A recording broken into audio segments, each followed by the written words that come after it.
ജീവ, ഞാൻ പറയുന്നത് കേൾക്ക്. ജീവ.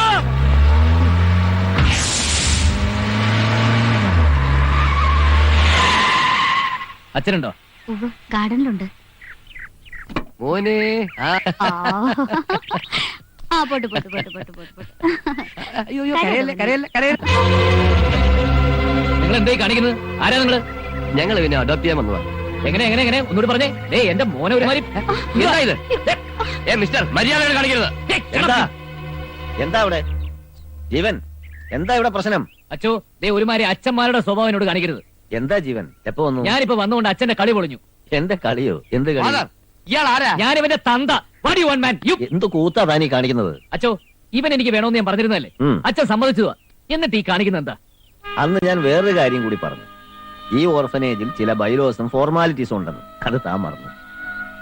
നിങ്ങൾ അല്പസമയം ഓഫീസിൽ നിന്ന് സിസ്റ്റർ കുഞ്ഞിനെ അതുകൊണ്ടു വാ. ജീവൻ വന്നേ. അവർ അമേരിക്കയിൽ സെറ്റിൽഡാണ്. കുട്ടികളില്ല. അവനെ അവർക്ക് ഇഷ്ടപ്പെടുകയും ചെയ്തു. എല്ലാ ഫോർമാലിറ്റീസും ഒക്കെയാണ്. മാത്രമല്ല ജില്ലാ കളക്ടറുടെ ശുപാർശയുണ്ട്. നിയമം നോക്കിയാൽ അവർ ഇന്ന് ഈ നിമിഷം ആവശ്യപ്പെട്ടാൽ അവനെ അവർക്ക് കൊടുക്കേണ്ടി വരും. ഞാനത് ചെയ്യാത്തത് തന്നോട് എനിക്ക് തോന്നിയ അടുപ്പം കൊണ്ടാണ്. ഇനി ഒരു 24 മണിക്കൂർ കൂടിയേ എനിക്ക് അവനെ ഹോൾഡ് ചെയ്യാൻ കഴിയും. ബാംഗ്ലൂരിൽ തന്റെ ഭാര്യ വന്നില്ലേ? അത് പിന്നെ അച്ചോ, ഞാനൊരു കാര്യം പറഞ്ഞ അച്ഛൻ എന്നോട് തോന്നിയ അടുപ്പം കുറയരുത്. എനിക്ക് ഭാര്യ. മധു വന്നു. മധു. ഏത് മധു? ഭാര്യ വരാൻ ലേറ്റ് ആയതിന്റെ ദേഷ്യ. വേറെ ഏത് മധു? നിന്റെ ഭാര്യ മാധുരി മധു. നീ വീട്ടിൽ നിന്നും പുറപ്പെട്ട ഓണം വന്നു. ബാംഗ്ലൂർ ഫ്ലൈറ്റ് ലേറ്റ് ആയിരുന്നു ഫാദർ. ശത്രു, നീ വെറുതെ നുണ പറയരുത്. നുണയല്ല, സത്യമായിട്ടും വന്നു.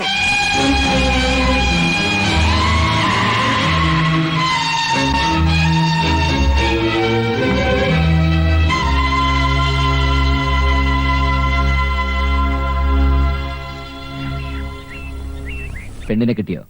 കിട്ടി എന്ന് പറഞ്ഞാൽ അതൊരു കള്ളമായിരിക്കും. കിട്ടിയില്ല. ഉപയോഗമില്ലാത്ത സാധനങ്ങളൊന്നും സൂക്ഷിച്ചു വെക്കരുതെന്ന് പഴമക്കാര് പറയുന്നത് ശരിയാ. അതിന് ഉപയോഗമില്ലാത്തൊന്നും നമ്മൾ സൂക്ഷിക്കുന്നില്ലല്ലോ. ഉണ്ടല്ലോ.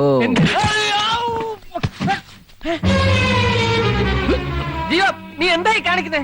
മിണ്ടിപ്പോരുത്. വീണ്ടും നുണ പറഞ്ഞ് നീ എന്നെ വിധിയാക്കിയായിരുന്നല്ലോടാ. നീ അച്ഛനോട് സത്യം പറഞ്ഞാൽ ഒരിക്കലും നിനക്ക് ആ കുട്ടിയെ കിട്ടില്ല. അതുകൊണ്ടാണ് ഞാൻ ഒരു നുണ കൂടി പറഞ്ഞത്. 5-8 കൊല്ലം മുമ്പ് ഇതേപോലൊരു സ്ഥലത്ത് കാലിയായ പോക്കറ്റും ഒഴിഞ്ഞ വയറുമായി നടുറോട്ടിൽ പകച്ചു നിന്നിരുന്ന നിന്നെ കൂട്ടിക്കൊണ്ടുപോയി ഒരു കൂടപ്പുറപ്പിനെ പോലെ കൊണ്ടുകിടന്ന് എന്നെ കുരങ്ങ് എളുപ്പിച്ച് വേണം നിനക്ക് സഹായിക്കാൻ. അല്ലടാ, എനിക്ക് തന്നെ കാണണ്ട. വയ്ക്കോ. ശരിയാ, തെരുവിൽ കിടന്ന് എന്നെ ഇത്രയൊക്കെ ആക്കിയത് നീയാ. തിരിച്ച് അതേ തെരുവിലേക്ക് വലിച്ചെറിയാനുള്ള അവകാശം നിനക്കുണ്ട്.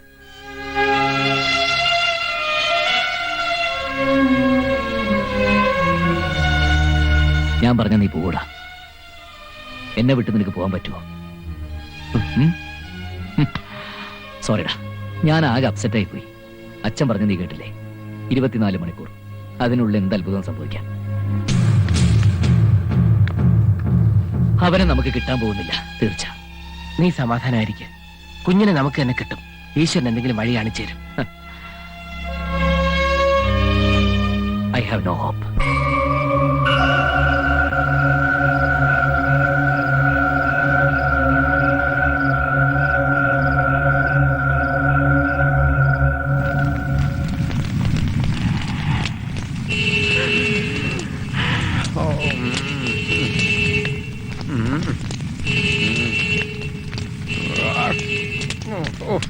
ആരാ ഈ രാത്രി നേരത്ത്?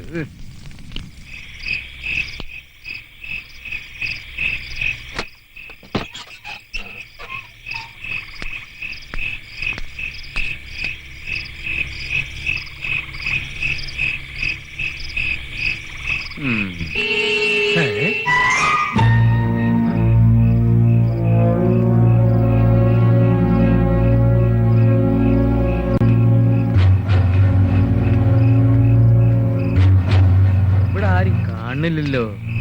കാറിന്റെ ഓണടി അല്ലേ ഞാൻ കേട്ടത്? അത് ഞാനയുടെ ചിഹ്നം വിളിയാവോ? വേണ്ട.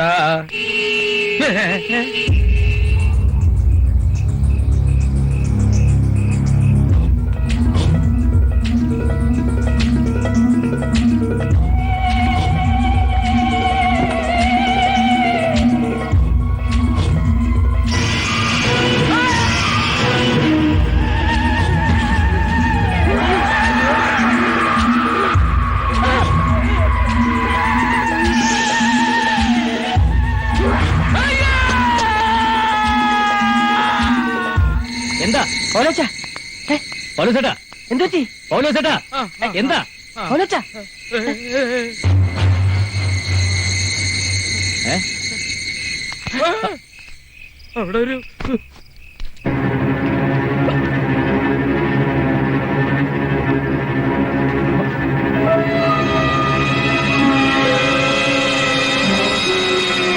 ഇവിടെ ഇങ്ങ് ആരെയും കാണുന്നില്ലല്ലോ. ഒരു പ്രേതം ഞാൻ കണ്ടതാ, മുടി ഇങ്ങനെ അയച്ചിട്ട്. പ്രേതം എന്നെ കൊണ്ടൊന്നും പറയിക്കണ്ട. വെറുതെ പാതിരാത്രി മനുഷ്യനെ മെനക്കെടുത്താൻ. പോയി വല്ല കുരിശ് മരിച്ചു കിടന്ന് ഉറപ്പണോ മാപ്പിളെ? ഏയ്, എന്താണോ?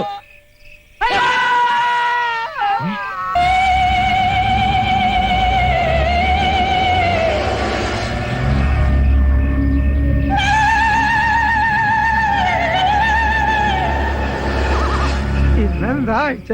വെള്ളിയാഴ്ച. എന്നാ ഇവിടെ പണ്ട് താമസിച്ചിരുന്ന മാഗി മദാമയുടെ പ്രേത ചത്തിട്ട് 10-20 കൊല്ലായിട്ടും തള്ളയുടെ ചോരപ്പൊതി മാറിയിട്ടില്ല. ഈ ആ തോക്കിലുണ്ടിണ്ട. എന്തിനാ? എനിക്ക് ആത്മഹത്യ ചെയ്യാനാ. നീ ഇവനും മരിച്ചിട്ട് പിന്നെ ഞാൻ എന്തിനാ ഒറ്റയ്ക്ക് ജീവിച്ചിരിക്കണേ?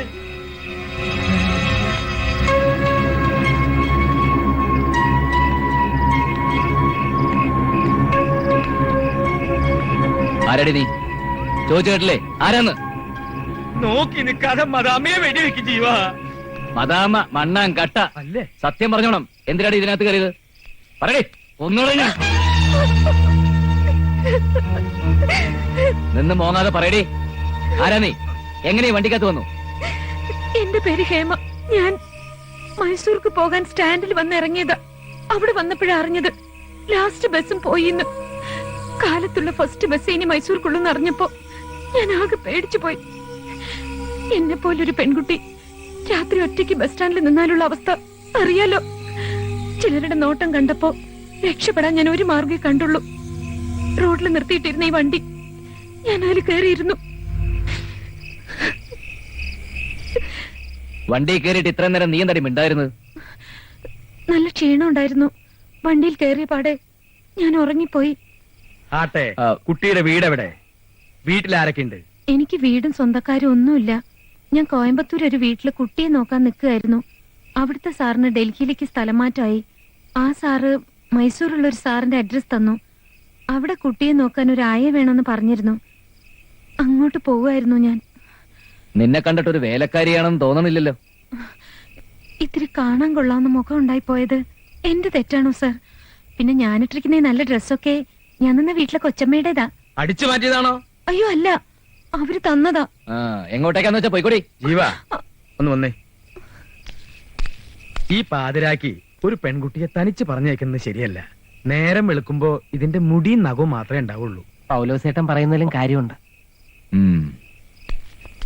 നേരം വെളുക്കുന്നതിന് മുമ്പ് എവിടേക്കാന്ന് വെച്ചാ പോയിക്കോണം. മനസ്സിലായോ? ഇവിടെ വണ്ടി തന്നെ കിടന്നോട്ടെ. ഈ തണുപ്പത്ത് ഒരു മനുഷ്യക്കുട്ടിയെ പുറത്ത് കിടത്തുന്നത് മഹാപാപ. അവൾ അകത്ത് കിടന്നോട്ടെ. വടാ.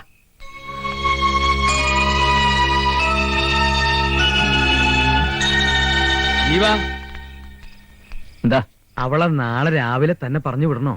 പിന്നല്ലാണ്ട് നമ്മുടെ ആവശ്യമൊക്കെ കഴിഞ്ഞിട്ട് സന്തോഷായിട്ട് പറഞ്ഞു വിട്ട പോലെ. ഓ, വയസ്സുകാലത്ത് കിളവന്റെ ഒരു പൂജ. ഞാൻ പറഞ്ഞത് ആർത്ഥത്തിലല്ല. പിന്നെ ദൈവമാണ് ഇപ്പൊ ആ പെണ്ണിനെ ഇവിടെ എത്തിച്ചത്. ആ പെൺകുട്ടിയെ കണ്ടിട്ട് ഏതോ നല്ല കുടുംബത്തിൽ പിറന്ന ലക്ഷണുണ്ട്. നിനക്കാണെങ്കിൽ ഇപ്പൊ ഒരു ഭാര്യയും വേണം. ഏത് മനസ്സിലായ? ഏയ്, അതൊന്നും ശരിയാവില്ല. ഊരേതാ പേരേതാന്നൊന്നും അറിയാതെ. ഊരും പേരും ജാതകമൊക്കെ നോക്കാൻ താലി കെട്ടി ഭാര്യയാക്കാനൊന്നുമല്ലല്ലോ. ഭാര്യയായിട്ട് അരമണിക്കൂർ അഭിനയിക്കില്ലേ വേണ്ടു. അത് ശരിയാവൂ? ശരിയാക്കുന്ന കാര്യം ഞങ്ങൾ ഏറ്റു. ഒന്ന് ഡെക്കറേറ്റ് ചെയ്ത് എടുത്താൽ നിന്റെ ഭാര്യയല്ലെന്ന് ഒരു പുരോഹിതനും പറയില്ല.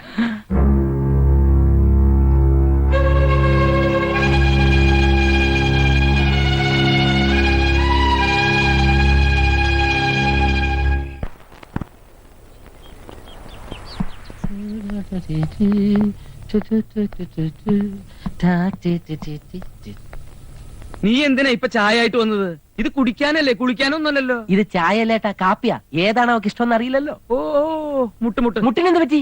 മുട്ടിനൊന്നും പറ്റില്ല പൊട്ട. വാതില് മുട്ടാൻ. ആ, എന്നാ ചേട്ടൻ മുട്ട്. ചേട്ടന്റെ മുട്ടാ മുട്ട്. എന്നാ ഞാൻ മുട്ട. ഇപ്പൊ വീണാനെ. എന്താ ഇത്? ഇത് ചാപ്പി അല്ല, ഇത് എന്താ ഇത് ബെഡ് കോഫി. എനിക്ക് വേണ്ട. നമ്മുടെ എസ്റ്റേറ്റിലെ കാപ്പിയ കുട്ടി. ദേ ഇനി കാപ്പി വേണ്ടെങ്കിൽ ചായ ഉണ്ട്, ചായ വേണ്ടെങ്കിൽ ദേ കാപ്പി ഉണ്ട്. കാപ്പി വേണ്ടെങ്കിൽ ചായ ഉണ്ട്, കാപ്പി വേണ്ടെങ്കിൽ ചായ ഉണ്ട്, കാപ്പി വേണ്ടെങ്കിൽ ചായ ഉണ്ട്. അല്ലെങ്കിൽ കാപ്പി ഉണ്ട്. അതല്ലേ ഞാൻ അത് പറഞ്ഞത്. തന്നെയല്ലേ ഞാൻ പറഞ്ഞത്. ഇങ്ങനെ എന്ത്? പറയുന്ന നീ- രണ്ടും ചായ എനിക്കൊന്നും വേണ്ട. ഞാൻ പോവാ. നേരം വെളുക്കുന്നതിന് മുമ്പ് പൊക്കോണെന്ന് ആ സാറ് പറഞ്ഞിരിക്കുന്നെ. ആ സാറ് ഇവിടെ പോയി. ജീവൻ പോയി. അയ്യോ എന്ത് പറ്റി? എപ്പോഴാ മരിച്ചത്? മരിച്ചതല്ല, ആ സാറിന്റെ പേരാ ജീവൻ.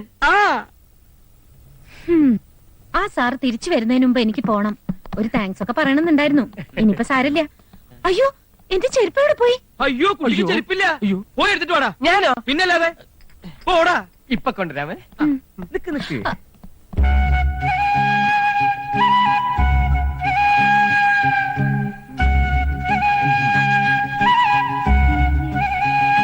അതന്നെ അതന്നെ ഏത് തന്നെ?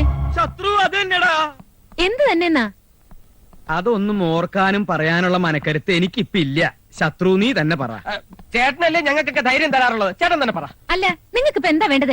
ജീവൻ ഇന്നലെ രാത്രി ഉറങ്ങിയിട്ടില്ല. അത്രേ ഉള്ളോ? ഞാൻ ഇന്നലെ ഉറങ്ങിയില്ല. കണ്ടോ കണ്ടോ എന്തൊരു പൊരുത്തം. പൊരുത്തോ? എന്ത് പൊരുത്തം? മനപ്പൊരുത്തം. മനപ്പൊരുത്തോ മണ്ണാങ്കട്ടയൊന്നും അല്ല. ഒരു പെരിച്ചാഴിയാ. നീ ആ മുറി പോയോ? ഞാനോ? ദേ ഇത്രയുണ്ട് ഒരു പെരിച്ചാഴി. രാത്രി മുഴുവൻ ആ മുറിയിൽ ഓടി കളിച്ച് നടക്കായിരുന്നു. ഒരു പോള കണ്ണടച്ചില്ല. മാത്രമല്ല തടിമാടന്മാരായ 3 ആണുങ്ങൾ മാത്രമുള്ള ഒരു വീട്ടില് എന്നെ പോലെ ഒരു സുന്ദരിയായ പെൺകുട്ടി എന്ത് മനസ്മാനത്തിലും ഉറങ്ങുക? തെണ്ടിത്തരം കയ്യിലുണ്ടെങ്കിലും കുട്ടി കരുതുന്ന പോലെ അത്ര തെണ്ടിയല്ല ഇവൻ. ആ. ഇന്നത്തെ കാലത്ത് വയസ്സന്മാരെ വിശ്വസിക്കാൻ കൊള്ളാത്തത്. ഞാൻ പോവാ. കുട്ടി ഞങ്ങൾ അത്ര പ്രശ്നക്കാരൊന്നും അല്ല. മാർപ്പാപ്പയുടെ മനസ്സാ ഞങ്ങൾക്ക്. ബ്രേക്ക്ഫാസ്റ്റ് എന്താ വേണ്ടത്? ഇന്ത്യൻ, കോണ്ടിനെന്റൽ, കേരള എല്ലാം റെഡി. എനിക്ക് ബ്രേക്ക്ഫാസ്റ്റ് വേണ്ട, സൂപ്പർ ഫാസ്റ്റ് മതി. മൈസൂർക്ക് പോണത്. അയ്യോ അങ്ങനെ പറയരുത്. ഇതൊരു വലിയ ശല്യമായല്ലോ. ഇനി വളച്ചു കെട്ടുന്നില്ല. ജീവൻ ഇന്നലെ രാത്രി ഉറങ്ങിയിട്ടില്ല എന്ന് പറഞ്ഞില്ലേ? അത് കുട്ടിക്കാരനാ. ഞാനോ? ആ അതെ, കുട്ടിയെ കണ്ടത് മുതൽ ആ മനസ്സ് വീണ്ടും പൂത്തു തുടങ്ങി. കഴിഞ്ഞ 2 കൊല്ലമായി മറന്നു തുടങ്ങിയതൊക്കെ ഈ മുഖം കണ്ടതോടെ തികട്ടി വന്നു. ജീവന്റെ മരിച്ചുപോയ ഭാര്യയുടെ ചായയാണ് കുട്ടിക്ക്. അതുകൊണ്ട് അതേ കണ്ണും, അതേ മൂക്കും, അതേ ചുണ്ടും, അതേ പല്ലും, അതേ മാലയും, അതേ കമ്മലും. ഇന്നലെ കുട്ടിയെ കണ്ടപ്പോ ജീവന് വിശ്വസിക്കാൻ കഴിഞ്ഞില്ല. ജീവന് മാത്രമല്ല ഞങ്ങൾക്കും അത്ഭുതം തോന്നി. എന്നാ പിന്നെ ഇന്നലെ രാത്രി എന്നെ കണ്ടപ്പോ ഈ അത്ഭുതം തോന്നാത്തെന്താ? അത് പിന്നെ ഞങ്ങൾ വെള്ളത്തിലായിരുന്നു. അതിന് ഞാൻ കാണുമ്പോ നിങ്ങൾ നനഞ്ഞിട്ടില്ലായിരുന്നല്ലോ. അയ്യോ പാവം കുട്ടി. കുട്ടി ഉദ്ദേശിക്കുന്ന വെള്ളമല്ല ഈ വെള്ളം. ഇത് സോഡയിൽ ഒഴിച്ചിട്ട് ബ്രാൻഡി. കയ്യവിട്. നിങ്ങൾ പറഞ്ഞ പോലെ ഇനിയിപ്പൊ ഞാൻ നിങ്ങളുടെ ജീവന്റെ മരിച്ചുപോയ ഭാര്യയുടെ തനി സ്വരൂപം തന്നെയാന്ന് വെച്ചോളൂ. ഞാൻ അതിനെന്താ വേണ്ടത്? ഛേദമില്ലാത്തൊരു ഉപകാരം. എന്നാ കുട്ടിക്ക് ലാഭം ഉണ്ടാവുകയും ചെയ്യും. ഉപകാരം എന്താണെന്ന് ഞാൻ പറയാം. ജീവന്റെയും ഭാര്യയുടെയും കല്യാണം ലവ് മാരേജ് ആയിരുന്നു. ഭാര്യ വീട്ടുകാർക്ക് തീരെ ഇഷ്ടണ്ടായിരുന്നില്ല. കല്യാണം കഴിഞ്ഞ് 1 മാസം കഴിഞ്ഞപ്പോ ഭാര്യ ഗർഭിണി. എന്താ എന്താ ഇത്? ഗദ്ഗതം. ചേട്ടന് കൂടെ കൂടെ വരാനുള്ളതാ. എന്താ ഏട്ടാ ഇങ്ങനെ ഇമോഷണൽ ആയാലോ? ചേട്ടന് ഒരു ഹാർട്ട് പേഷ്യന്റ് ആണെന്നുള്ളത് മറക്കണ്ട. ഹാർട്ട് പേഷ്യന്റ് നിന്റെ തന്ത. അതെ അതെ വളരെ കറക്റ്റാ. പ്രസവത്തിൽ ജീവന്റെ ഭാര്യ മരിച്ചുപോയി. എന്താടാ കുഞ്ഞിനെ ഭാര്യ വീട്ടുകാർ ജീവന് കൊടുത്തില്ല. അതിനെ ഒരു അനാഥാലയത്തിൽ ഏൽപ്പിച്ചു. ആ കുട്ടിയെ തിരിച്ചെടുക്കാൻ മിസ് ഹേമ മിസ്സിസ് ജീവനായിട്ടൊന്ന് അഭിനയിക്കണം. കുട്ടിയെ ജീവന് കിട്ടിക്കഴിഞ്ഞാൽ എന്ത് വേണമെങ്കിലും തരാം. പിന്നെ കുട്ടി മൈസൂർക്കോ അങ്കമാലിക്കോ എവിടേക്ക് വേണമെങ്കിൽ പൊക്കോളൂ. കന്യകയായ ഒരു പെണ്ണ് ഭാര്യയായിട്ട് അഭിനയിക്കേ. അതോടെ എന്റെ കല്യാണമൊക്കെ മുടങ്ങിപ്പോവും. ഇതറിഞ്ഞ പിന്നെ ആരെങ്കിലും എന്നെ കെട്ടാൻ വരുമോ? അയ്യോ അങ്ങനെ പറയരുത്. വേണമെങ്കിൽ പൗലോസ് ചേട്ടനെ ഇവൻ എന്നെ കെട്ടേ. പൗലോസ് ചേട്ടനെ കൊണ്ട് കാലൊടിപ്പിക്കാനും ഞാൻ പറഞ്ഞതാ. അങ്ങനെ ലോകത്ത് ഒരിടത്തും നടക്കാത്ത കാര്യങ്ങളാണ് നിങ്ങൾ ഈ പറയുന്നത്. എനിക്ക് ഇപ്പൊ തന്നെ പോണം മൈസൂർക്ക്. മൈസൂർ ഈ കാര്യം കഴിഞ്ഞിട്ട് പോയാ പോരെ മൈസൂർക്ക്? പൗലോസേട്ടാ, ഹേമ ആരും തടയണ്ട. എന്റെ കുഞ്ഞിനെ തിരിച്ചു കിട്ടാൻ വിധിയില്ല എന്ന് ഓർത്ത് ഞാൻ സമാധാനിച്ചോളാം. അല്ലെങ്കിൽ തന്നെ ഈശ്വരൻ ഈ ജന്മത്തിൽ എനിക്ക് നല്ലതൊന്നും തന്നിട്ടില്ലല്ലോ. സോറി കുട്ടി, ബുദ്ധിമുട്ടിച്ചില്ല, ക്ഷമിക്കുക. ഒരു നിമിഷം കുട്ടിയുടെ ഈ മുഖം ഞാൻ എന്റെ മനസ്സിലൊന്ന് പതിപ്പിച്ചോട്ടെ.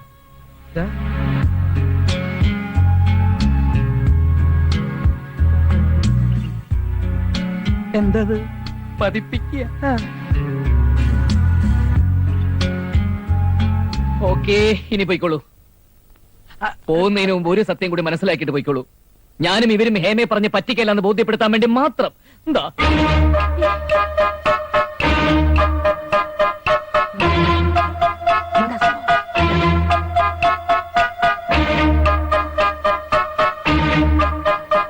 അയ്യോ എന്തായി കാണുന്നത്? എന്റെ ഈശ്വര, എനിക്ക് വിശ്വസിക്കാൻ കഴിയുന്നില്ല. വിശ്വാസം വരണില്ല അല്ലേ? മാധുരി, എന്റെ മധു.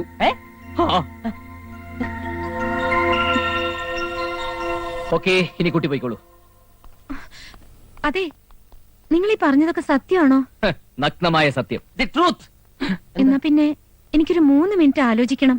Okay, take your own time. എവിടെ? നോക്കട്ടെ നോക്കട്ടെ. ദാ, അയ്യോ അയ്യോ, ഇത് അവള് തന്നെ, അവള് തന്നെ. അവള് മരിച്ചു കിടക്കുന്ന പോലെ എന്നെ ഉണ്ട്. ഇതെങ്ങനെ ഒപ്പിച്ചു? കുമ്പളങ്ങ പോലൊരു കഴുത്തും അതിനു മുകളിൽ മത്തങ്ങ പോലൊരു തലയുണ്ടായിട്ട് കാര്യമില്ല. അകത്താള് താമസം വേണം. കേട്ടല്ലോ? നിന്നോടും കൂടിയാ. ആണോ? ഇന്നലെ രാത്രി അവൾ കിടന്നുറങ്ങുമ്പോ വെള്ളത്തുണി പുതപ്പിച്ച് ഞാനെടുത്ത ഫോട്ടോയാ. ഇത് പ്രിന്റ് അടിച്ച് മേടിക്കാനായി കൊച്ചുവെളുപ്പാ കാലത്ത് ഞാൻ ഇറങ്ങി ഓടിയത്. ഞാൻ സമ്മതിച്ചിരിക്കണു. എന്റെ കൂടെ നടന്ന് നടന്ന് നിനക്കും ഇപ്പൊ എന്റെ ബുദ്ധി കിട്ടി തുടങ്ങി. ഇവനെ ഞാനൊരു പൂശട്ടെ. അതുകൊണ്ട് ഒരു പ്രയോജനമില്ല ഏട്ടാ. പിന്നെ എനിക്ക് സമ്മതാ. ആ